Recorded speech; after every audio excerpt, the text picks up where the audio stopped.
today is the 14th of February and we're exactly 8 weeks away from principal photography starting on the Tree Witch. So today I'm going to be cracking on with some more prop making. The first thing I'm going to do is to make a Hangman's noose.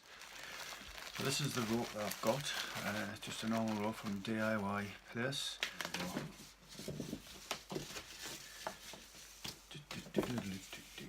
Right.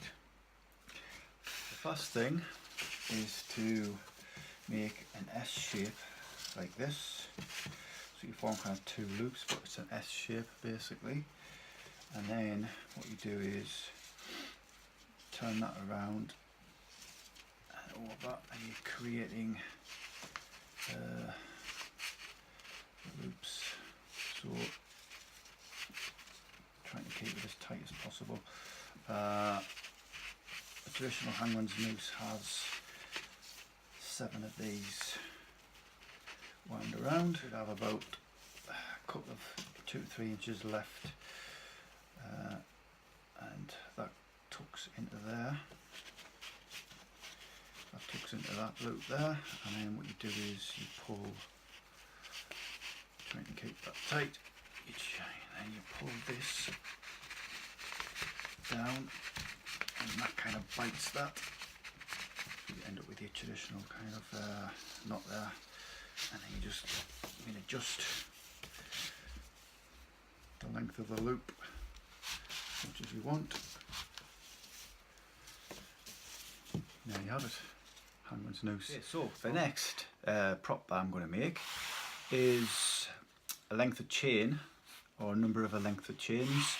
What I'm going to use is this foam insulation, which is for insulating pipes, and this particular one has got a slit cut already down in the middle.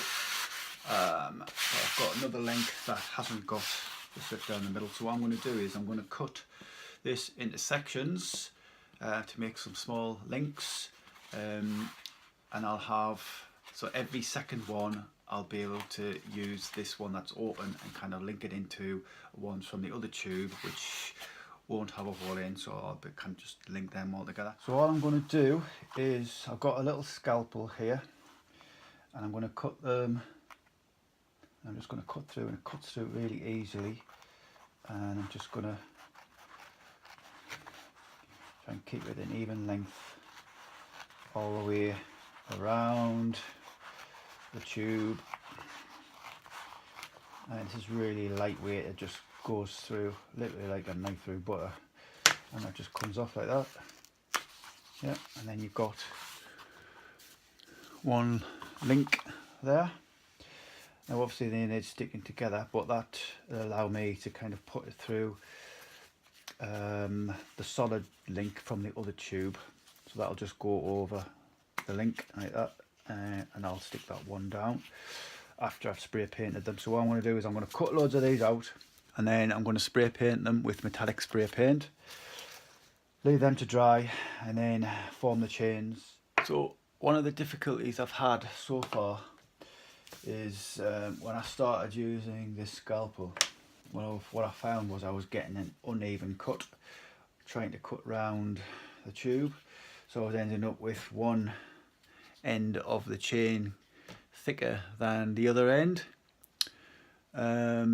So after several attempts at doing that, what I decided to do was to start using this knife, and it turns out to be a lot easier and a lot quicker. You can get a lot better even cut with this. So I'm not using that scalpel anymore, so all I'm doing is I'm just cutting the tube as if you were kind of cutting a sausage.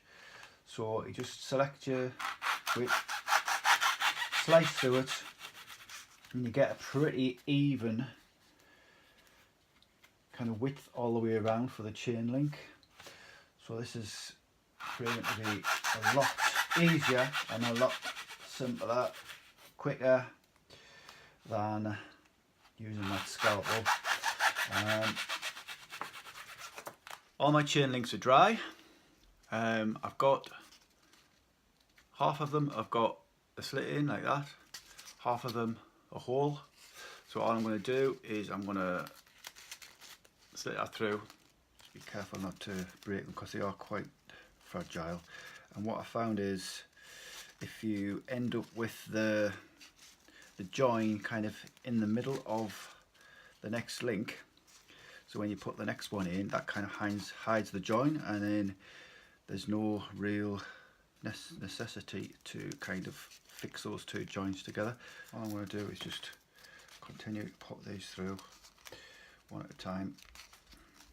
I think I need about it needs to be about a foot long, 12 inches or so for what I need, and then I need two lengths about the same length. It's quite a rigid thing. It doesn't it doesn't bend and twist like a normal chain would. But for what I need, all I'm going to do is I'm going to be hanging these up kind of vertically, so the way it looks now is kind of, it's going to be okay. So now I've got my two lengths of chain, both same length, and I'm going to hang these up. So the next stage of the chain is to attach it to a bracket that I've made. Now the bracket isn't dry. I've kind of glued together a couple of parts of the same material that I made the chain links out of, so it's from the same tube. That is going to attach to that, and that bracket is going to be attached to the wall. The chain link is going to hang from the wall,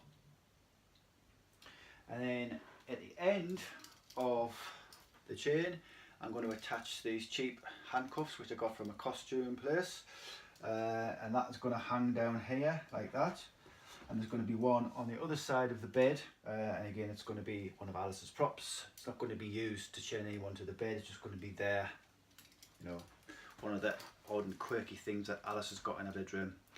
So that's another prop done, more or less. Still waiting for items to dry, and I'm going to fix all these together and secure it to the wall.